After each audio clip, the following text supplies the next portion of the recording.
mnogo je teško čuvati ovako dete kao što sam ja. Nestašno i nemirno, nema mira, ali trči ko muva bez glave. Nije lako čuvati dete koje ima toliko mnogo energije i interesovanja, ali nije nemoguće. Servis za dadilje Kolibri ima rešenje. Svakom detetu već prema potrebama, a i neni, nekako nežnije zvuči na engleskom od našeg dadilja.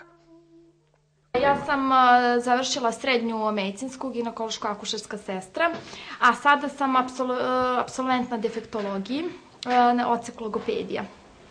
Kakvo je razumevanje sa roditeljima?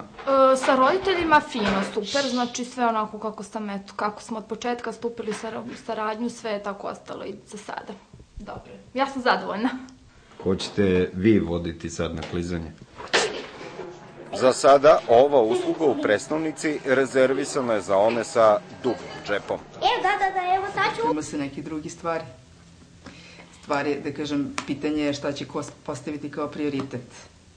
Da li, ne znam, skupe patike ili bezbednost ili, ne znam, prosto, da kažem, neke stvari nemaju cenu. To je jedno osveženje na tržištu agencija za čuvanje dece, jer videli smo razne. Ana ima odličnu organizaciju i efikasnu realizaciju. To smo se uverili kad smo razgovarali telefonom, pa me Ana pozvala posle možda prošlo 2 sata i ponudio mi je 4 dadilje onako koje su zadovoljavale neke kriterijume koje smo mi postavili. Kolibri su jedina agencija u regionu koja je članica Međunarodnog udruženja dadilja.